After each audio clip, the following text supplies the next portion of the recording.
말씀과 함께 89페이지에 요약된 정리를 제가 읽겠습니다. 진노의 큰 날에 누가 능히 서리요? 라고 물었던 6장의 마지막 질문에 대한 답이 7장에서 제시됩니다.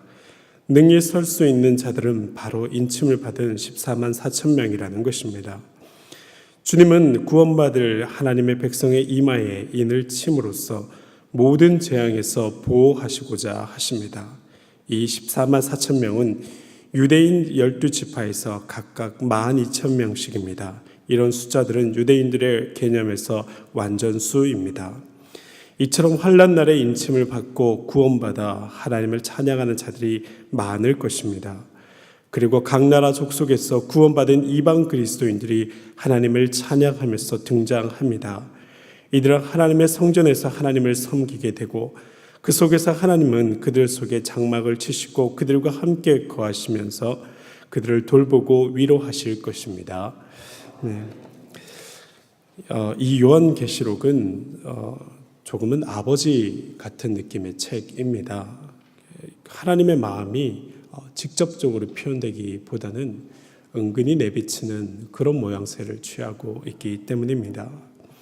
하나님은 외견상으로 세상의 죄와 악인들에 대한 정확한 공의의 잣대로 심판하시고 그리고 또 재앙을 쏟아 부으시는 분으로 나타나지만 성도들을 향하여서는 더 깊은 아버지의 사랑을 겉으로 드러내지 않는 방식으로 은근히 챙기며 보여줍니다. 그런 하나님 아버지의 마음을 들여다보는 것이 요한계시록을 읽는 또 다른 재미라고도 할 수 있겠습니다. 이 7장은 바로 그런 신자들을 배려하시는 아버지의 마음이 조금 더 선명하게 드러나는 그런 책이라고 할 수 있겠습니다. 먼저 읽은 요한계시록 6장을 통해서 우리는 다가올 무서운 진노와 또 재앙의 모든 모습들을 보았습니다. 이 세상을 향해서 뿐만 아니라 하나님의 백성을 향해서도 모종의 두려움과 공포를 안겨주었을 것이 분명합니다. 만약에 이 땅 가운데 전쟁이 있다고 생각을 해 보십시오. 아무리 하나님의 백성들이 보호를 받는다고 할지라도 같이 전쟁을 겪어가는 것들이 얼마나 끔찍하고 기가 막힌 일이 되겠습니까? 만약 6장에서 소개된 전쟁과 내란과 자연재해들이 연이어서 일어날 때에 그것이 우리 현실 속에 일어날 때에 하나님의 백성이라고 할지라도 그 모습을 보는 것이 결코 쉽지가 않을 것입니다. 그래서 하나님은 이 교회를 향해서 한 번 더 위로하시고 그들의 마음이 흔들리지 않도록 굳건히 잡아주기 위해서 이 7장의 말씀을 허락해 주시는 것입니다. 이 7장의 말씀을 통해서 우리가 분명히 볼 수 있는 것은 먼저는 하나님의 백성은 절대 망하지 않는다는 것입니다. 7장의 3절과 4절의 말씀을 같이 한번 보겠습니다. 3절과 4절의 말씀을 보면 또 봄에 다른 천사가 살아계신 하나님의 인을 가지고 해 돋는 데로부터 와서 땅과 바다를 해롭게 할 권세를 받은 네 천사를 향하여 큰 소리를 외쳐 이르되 우리가 우리 하나님의 종들의 이마에 인치기까지 땅이나 바다나 나무들을 해하지 말라 하더라. 아멘. 이 6장의 재앙의 말씀을 하실 때에도 자기의 백성들에게 피해가 발생하지 않도록 배려하시는 주님의 모습이 있었습니다. 그런데 이 7장에 이르러서 드러나는 것들은 더욱더 선명한 모습입니다. 하나님의 인을 든 천사가 해 돋는 데로부터 와서 해야 할 권세를 가진 4명의 천사를 만납니다. 그리고 이 천사들을 향하여서 분명하게 하나님의 메시지를 전달하기를 하나님이 구별하실 사람들이 있다. 그리고 이 구별하실 사람들을 향해서 내가 표시를 다 하기 전까지는 결코 이 일들을 진행하지 말라고 그들을 붙들어 매는 것입니다. 이 구별된 인원은 14만 4천 명이라고 하는 상징적인 숫자로 나타납니다. 12가 완전수라고 하는데요. 이 완전수가 유대인들이 생각하는 상징입니다. 그리고 또 12의 지파가 있죠. 그리고 많은 것을 의미하는 천을 곱하여서 각 지파별로 12,000명, 그리고 또 12지파를 곱하면 14만 4천 명이 되는 것입니다. 이 선민으로 일컬어지는 이스라엘 외에도 또 연이어서 나오는 사람들이 있는데 9절 말씀에 보면 각 나라와 족속과 백성과 방언, 이 수많은 백성들, 이방 민족으로부터 또한 구별되어 있는 많은 사람들이 있어서 이스라엘 민족뿐만 아니라 하나님께서 인쳐서 택한 자들이 불림을 받고 구별됨을 잊는다는 것입니다. 그래서 이들이 하나님 앞에 구원받은 것에 대해서 기뻐하면서 다 같이 찬양하는 무리의 찬송이 7장의 마지막을 장식하고 있는 것입니다.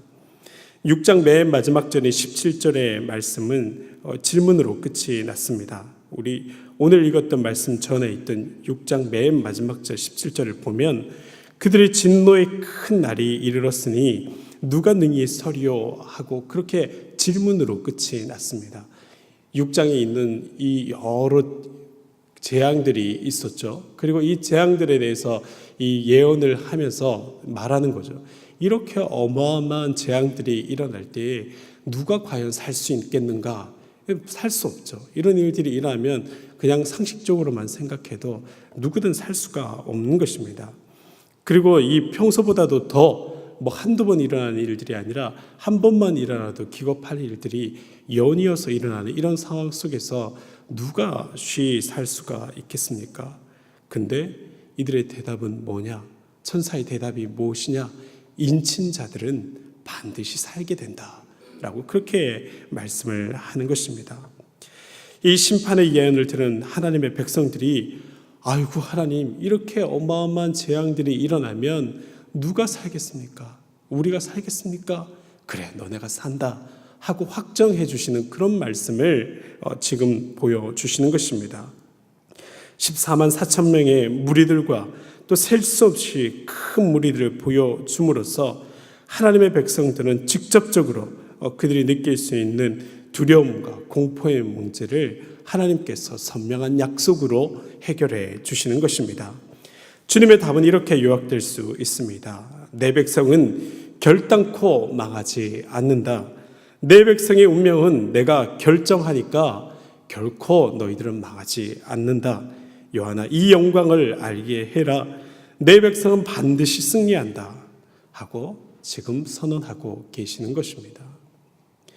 이 얼마나 놀라운 주님의 선언입니까? 하나님은 우리의 체질을 너무나 잘 알고 계시는 분이십니다. 그래서 우리가 작은 일들 가운데서도 휘둘릴 수 있고 이런 약속을 받았다 할지라도 다시금 흔들릴 수 있는 자들이라는 것을 너무 많이 알고 있습니다.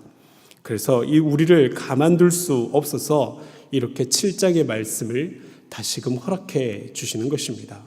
어련히 알아서 내가 잘할까마는 너희가 걱정하니 내가 한마디 더 일러둔다 하는 심정으로 이 말씀을 허락해 주시는 것입니다. 늘 눈앞에서 펼쳐지는 환경과 세상에서 들리는 흉흉한 소리가 있는 현실의 역경이 있는 이 땅을 살아가지만 그 속에서 우리의 모습만으로는 좌절하지만 이렇게 하나님의 섬세한 터치와 돌보심과 만지심이 있어서 우리가 살게 될 줄로 믿습니다. 우리가 우리의 믿음을 보존하는 것이 아닙니다. 하나님께서 우리를 신실하게 지켜주실 때에 우리의 믿음이 보존되는 것입니다. 사실상으로는 우리의 믿음조차도 하나님의 은혜로 말미암아 이렇게 예배드리는 지체들로 살아갈 수 있는 것입니다. 두 번째로 생각할 것은 우리가 현실의 문제나 미래의 문제나 하나님은 우리를 보호하시기를 기뻐하신다는 것입니다. 지금 이 순간 우리에게 있는 일들과 또 우리가 불안하게 바라보는 미래의 일들과 하나님은 현재에도 하나님이시요 미래에도 우리의 아버지 하나님 되신다는 것입니다. 이 요한의 편지를 받아들일 사람들을 생각해 보십시오. 요한이 이 요한계시록을 써서 보냈을 때 받는 사람들은 지금 도미시안 황제의 여러 핍박 속에서 크게 두려워하고 어려움을 겪고 있는 그런 성도들입니다. 근데 이렇게 도미시안의 박해만으로도 위축되어서 정말 고통을 당하고 있는데 무슨 이 불난데 기름 붓는 것도 아니고 이렇게 끔찍한 편지를 써다가 이렇게 전해준다는 것이 말이 되겠습니까? 이 요한이 왜 더 무서운 이야기, 이 현실에 고통받고 있는 이 사람들에게 미래에 이렇게 끔찍한 일이 일어난다 하고 이렇게 한마디 더 보태는 것이 무슨 의미가 있겠습니까? 그런데 요한이 말하고자 하는 것들을 다시 생각해 보십시오. 불난데 기름을 부으려고 더 끔찍한 얘기를 하는 것이 아니라 소망의 이야기를 하려고, 이 현실에 고통받고 있는 자들에게 소망의 이야기를 하려고 이 글들을 적고 있는 것입니다. 14절 말씀을 한번 보겠습니다. 내가 말하기를 내 주여 당신이 아시나이다 하니 그가 나에게 이르되 이는 그 환난에서 나오는 자들인데 어린 양의 피에 그 옷을 씻어 희게 하였느니라. 그러므로 그들이 하나님의 보좌 앞에 있고 또 그의 성전에서 밤낮 하나님을 섬김에 보좌 앞에 앉으시니가 그들 위에 장막을 치시리니 그들이 다시는 줄이지도 아니하며 목마르지도 아니하고 해나 아무 뜨거운 기운에 상하지 아니하리니 이는 보좌 가운데 계신 어린 양이 그들의 목자가 되사 생명수샘으로 인도하시고 하나님께서 그들의 눈에서 모든 눈물을 씻어 주실 것임이라. 아멘. 주께서 이야기하기를 이들을 향하여서 환난에서 나오는 자들, 그들의 최종적으로는 눈물을 씻어 주신다는 겁니다. 지금 큰 환난을 당하고 있고 버려진 자처럼 고통당하고 있고 외롭게 그곳에 서 있는 것 같지만 아니라는 거죠. 하나님의 시선이 여전히 너희에게 머물고 있고 너희가 지금 흘리는 눈물들이 뭔지를 아시기 때문에 전국에는 그 눈물까지도 다 닦아주실 것이다. 이 현재의 모든 문제 가운데서 하나님의 눈이 너희를 향하고 있음을 알라 하고 얘기하는 겁니다. 지금 당하는 큰 환난이 있지만 그 가운데서도 하나님의 보호하심이 있고 그 환난이 끝난 날에 하나님의 다음 없는 위로가 그들의 흘린 눈물을 닦아주는 일이 될 것임을 말하고 있는 것입니다. 너희가 들은 대로 하나님의 정한 마지막 때에 어마어마한 재앙이 온다. 그러나 그때에도 하나님은 너희를 잊지 않고 보호하실 것이다. 그 마지막 심판과 그 끔찍한 재앙에서도 지키실 주님이 하물며 겨우 사람에게 고난당하는 너희의 형편을 돌아보지 않겠느냐. 너희가 지금 당하고 있는 현실의 고통에서도 능히 보호하실 것이다 하고 그들을 위로하며 이 말씀을 기록하고 있는 것입니다. 여러분, 주님은 이미 계속해서 하나님의 백성들이 박해의 시대를 지나가면서 당하게 될 고통과 낙담을 아시고 그들을 격려하시는 여러 장치들을 사용하셨습니다. 특별히 이 요한에게 하늘나라의 보좌를 보여줌으로써 세상을 다른 시각으로 볼 수 있게 해 주셨습니다. 여러분, 이 요한이 땅을 걸어갈 때에는 이 강력한 로마의 지배 앞에서 이 땅이 다스려진다고 생각했겠지만 그의 영적인 눈을 뜨고 이제 하나님의 보좌를 보는 그와 같은 은혜를 입었을 때에는 이제 그 하나님께서 이 땅을 경영하고 계시는구나 하는 사실을 분명히 알게 되지요. 그러니까 이제 이 땅을 바라보는 시선이 완전히 달라지는 것입니다. 요한에게 보여주셨을 뿐만 아니라 이 하나님의 역사는 믿는 자들에게도 전달되어야 했던 것입니다. 요한이 오히려 감격하면서 내가 이런 것들을 보았다. 하나님께서 내게 이런 것들을 보여주었다. 너희가 이 사실을 알고 너희가 서 있는 삶의 지평에서 다른 시각으로, 하나님의 시각으로, 하나님의 보좌에 서 있는 시각으로 이 땅을 바라보라고 얘기하고 있는 것입니다. 하늘 보좌에서 세상을 내려다 보아라. 결코 세상의 눈높이에서 세상에서 당하는 문제들을 보지 말아라. 이것이 바로 주님이 그의 보좌를 요한에게 보이신 이유이며 또한 요한이 그 증언을 주의 백성들에게 하며 당부하는 메시지인 것입니다. 주님이 우리를 배려하셔서 하늘의 전망대를 허락하신 것입니다. 전체를 보고 알아서 지금 걸어가는 고난의 현장들이 결코 모든 것이 아니라는 것을 다시금 깨우쳐 주시는 것입니다. 영적인 하늘 전망대에 자주 올라가는 사람들이 세상의 고난을 이기고 승리하는 사람입니다. 세상의 고난 가운데서도 흔들리지 않는 사람입니다. 볼 수 있는 사람만이 이와 같이 믿음의 사람으로 살아가는 것입니다. 하늘의 시선으로 봐야 전체를 보고 내가 서 있는 곳이 어디인지 알 수 있습니다. 그리고 믿음의 큰 지평으로 바라보아야 지금 당하는 소소한 것들에 매이지 않고 살아갈 수 있습니다. 오늘을 살아가는 여러분, 오늘의 현실의 고통 속에 서 있는 우리들, 여러분, 우리의 문제보다 더 크신 하나님, 그 하나님의 안목으로 우리의 삶을 다시금 바라보십시다. 그래야 그곳에서 자유가 있고 이 땅을 살아가는 담대함이 있습니다. 하나님의 시선으로 세상을 바라보는 담대함을 얻으시기를 또한 주님의 이름으로 축원드립니다. 이 시간 우리 같이 기도하겠습니다. 특별히 첫 번째는 하나님의 보호하심을 믿고 담대하게 이 땅을 살아가게 해 주십시오. 두 번째로는 우리가 이 문제에 우리의 시선이 매이지 않고 하나님의 시선으로 세상을 바라볼 수 있는 견고한 영적인 안목을 더하여 주시옵소서.